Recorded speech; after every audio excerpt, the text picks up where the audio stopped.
Vous savez, beaucoup de femmes malheureusement pensent que être une bonne femme se limite à être loyale ou fidèle à son homme. Ou lui faire à manger, faire des câlins, lui dire des trucs bien et puis voilà. Ce n'est pas vrai. Vous pouvez être la femme la plus loyale, la plus fidèle, la meilleure cuisineur ou cuisineuse, la meilleure chef. Mais être une femme impolie, une femme insolente, une femme irrespectueuse, une femme qui délibérément manque de respect à son mari en public ou qui lui parle n'importe comment. Vous savez, la masculinité de l'homme, en tout cas nous parlons en africain, hein, je sais que les hybrides sont là aussi. L'homme a besoin de respect, la femme a besoin d'amour. Femme, je ne sais pas quoi vos maris. Marie, aimez vos femmes, c'est ça, non? L'homme africain aime son respect. Même s'il n'a pas d'argent, même s'il n'a rien. Du moment que tu le considères, du moment que tu le places à sa place. C'est-à-dire, quand quelqu'un va te demander un service, tu dis, bah, d'accord, c'est génial, mais il faut parler à papa, hein, comme ça il sait. Ça, c'est un ami qui m'a dit. Ça lui a fait beaucoup plaisir de voir sa femme, malgré sa position sociale, malgré son boulot, puisque lui n'avait pas un boulot vraiment adéquat. Sa femme dit, bah, ok, vous voulez que je fasse ça? Elle disait à son boss, parle à mon mari. Vous voulez que je fasse partie de cette réunion? Parlez à mon mari. Il n'y a pas de souci. Pourtant, la femme était quelqu'un de respecté dans la société. Et ça lui a fait beaucoup d'honneur et d'estime. Qu'est-ce qui s'est passé ensuite? On a nécessité à ce que le mari vienne aussi avec la femme. Pourtant, au départ, on avait négligé le mari. On va apprendre la femme. Mais la femme dit, parlez à mon mari. Donc, être une bonne femme pour un homme ne suffit pas de lui être fidèle. Okay? De cuisiner correctement, d'être gentil, tout ça. Il ne suffit pas d'être jolie, d'être tout ça. Vous savez, il y a des femmes qui ne sont pas nécessairement très jolies, qui ne sont pas nécessairement attirantes ou sexy dans le terme qu'on connaît. Mais ce sont des gens qui, quand vous parlez avec, vous avez la paix. Il y a des femmes qui apportent des guéguerres dans la famille chaque jour, et il y a des femmes qui apportent la paix. Voilà pourquoi vous verrez des fois, ah, cet homme a quitté sa femme qui était très jolie pour aller se mettre avec une femme qui semble bizarre à votre standard. Vous pensez que c'est pourquoi? C'est pour la paix. La bonne femme est celle qui amène la paix dans sa maison.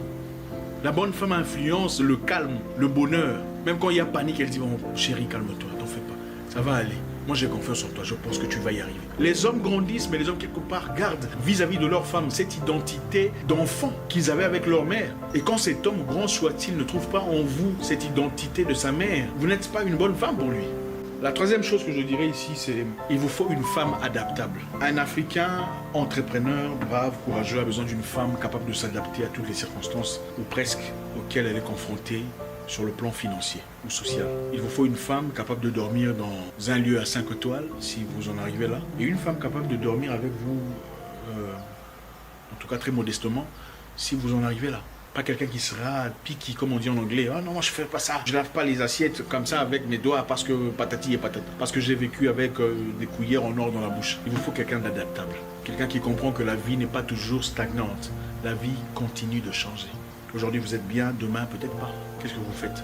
Pas quelqu'un qui vous met la pression à cause de son standard financier ou social. Il vous faut donc une femme capable de s'adapter sur le plan travail aussi. Une femme qui peut travailler. Je ne dis pas que toutes les femmes qui ne travaillent pas, elles ne sont pas des bonnes femmes. Parce qu'évidemment, il y a des entrepreneurs ou des hommes qui sont assez financièrement stables pour demander à ce que leur femme reste à la maison s'occuper des enfants. Je pense que ces femmes sont autant réussies que celles qui sont entrepreneurs. Mais je pense qu'une femme capable, s'il en arrivait à ce point, de s'adapter à quelconque circonstance sur le plan financier ou commercial, est une femme qu'il faut. Peut-être que vous n'êtes pas capable de subvenir à tous les besoins. Et peut-être qu'elle peut quelque part apporter un plus. Si elle est capable de le faire, pourquoi pas? Une femme qui aime son mari, une bonne femme, c'est-à-dire la femme qu'on épouse, doit comprendre de A à Z ce que fait son mari. En tout cas, si pas de A à Z, au moins de A à Y. Parce que c'est important. Pourquoi? Parce que c'est l'activité principale de son homme, qui reste coincée dans sa tête pendant toutes ses journées. Donc, elle doit être même à mesure de pouvoir discuter avec toi sur tes désirs, tes besoins, tes difficultés, tes challenges du boulot ou de ton activité principale. C'est important. Si elle ne le fait pas, qu'est-ce qui se passe? L'homme va chercher quelqu'un d'autre quelque part ailleurs. Une personne avec qui il peut échanger, il peut discuter. Et gare à toi si c'est une femme qui comprend mieux que toi ce que lui fait. Je comprends qu'il ne s'agit pas ici seulement de recevoir de la femme. L'homme aussi en retour doit donner des choses à sa femme pour l'équilibrer. Et pour corriger ce que j'ai dit plus tôt, il ne faut pas crier sur ta femme espérant qu'elle soit toujours là humble à t'écouter. Ça ne marche pas non plus. Okay, ce n'est pas la dictature, ce n'est pas de la tyrannie. Il faudrait justement être quelqu'un de bien, de sympathique, de humble, pour faire comprendre que l'atmosphère est légère. On peut discuter, échanger, sans que qui que ce soit ne se sente vexé ou bazar. Encore une fois, toutes les femmes ne sont pas épousables. Il y a des femmes qui sont bien pour être amies, Il y a des femmes qui sont bien pour le mariage. Quand vous rencontrez quelqu'un qui vous intéresse, il ne vous montre aucun sentiment réciproque, il disparaît, après quelques temps, vous réussissez dans la vie, elle revient vous dire bonjour, comment ça va, avec tout ça là. Il ne faut pas lui donner le temps, je suis désolé. Vous faites ce que vous voulez, mais pour moi, il ne faut pas donner du temps. Parce qu'à l'époque, pourquoi ça n'a pas marché?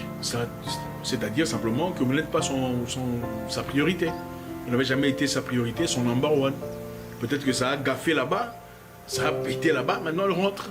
Espérant trouver une opportunité que vous présentez aujourd'hui. Bref, c'était pas ça le sujet. Il vous faut aussi une femme guérie de son passé, guérie des blessures de son passé. C'est très important. Des fois, vous rencontrez une femme apparemment libre, mais qui n'est pas encore guérie. En fait, elle n'est pas amoureuse de vous. Elle essaye simplement de s'évader de son passé. Elle essaie de fuir sa réalité. Ce serait peut-être une femme qui vient à peine de quitter quelqu'un, ou peut-être pas. Une femme qui a quitté quelqu'un, mais son cœur est toujours attaché. Alors elle cherche une façon, comme certaines femmes disent, que c'est à travers la poitrine d'un autre homme qu'on oublie l'autre homme. Certaines personnes pensent cela. C'est très dangereux parce qu'en fin de compte, vous commencez à subir les éléments de son passé. Tu es où? Tu fais quoi? Avec qui? Pourquoi je ne te sens pas bien? C'est quoi la voix derrière toi? Vous pensez que c'est quoi?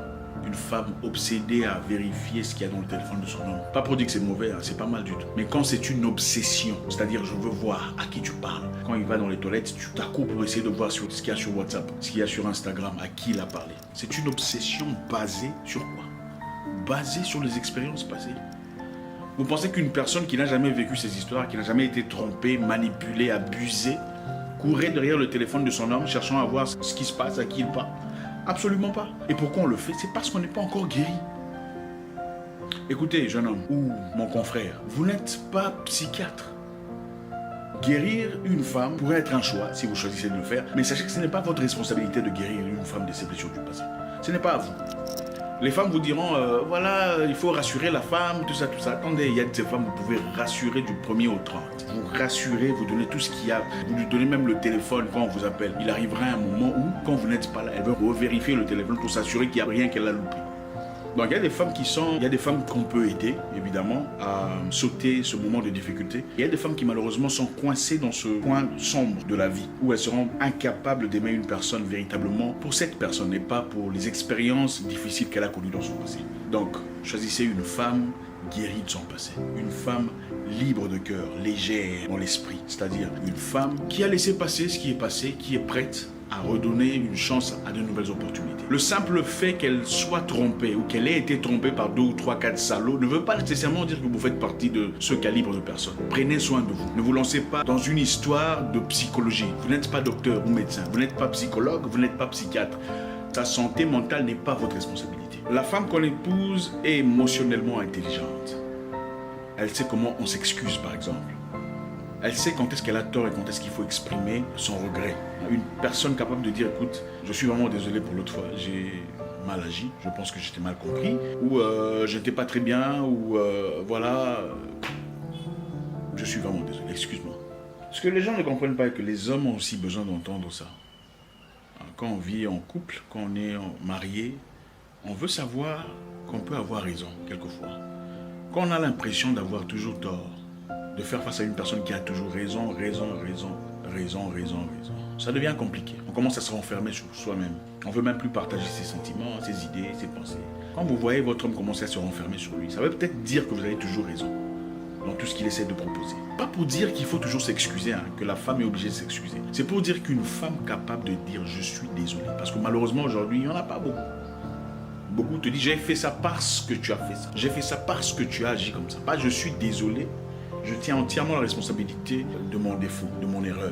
Dire je suis désolé parce que, voilà, tu aurais dû faire ça. Ce n'est pas accepter totalement ou entièrement la responsabilité de son erreur.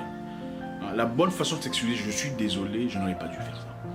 Et vous recommencez à zéro. L'intelligence émotionnelle. Une personne capable de se mettre à ta place ou se mettre à la place des autres, comprenant leurs sentiments, leurs émotions, leurs difficultés émotionnelles. Ça, c'est la femme qu'on épouse. Pas une personne qui sent « ah, je m'en fous ». Non. Une personne je m'en fous, c'est-à-dire qu'il faut la traiter comme une je m'en fous. Parce qu'en réalité, elle n'est pas assez équipée pour être votre épouse. Encore une fois, toutes les femmes ne sont pas épousables. Il y a des femmes avec qui on marche, on discute, on rit, on passe du temps. Il y a des femmes qu'on épouse. Et la femme qu'on épouse est une personne spéciale à qui on associe dans sa vie pour le reste de sa vie. Merci encore infiniment, j'espère qu'on a compris. Mon ami Omar, à très bientôt. Balancez votre commentaire, peut-être qu'on répondra à travers une vidéo. Abonnez-vous à notre nouvelle chaîne, la chaîne qu'on a créée, votre frère. Merci.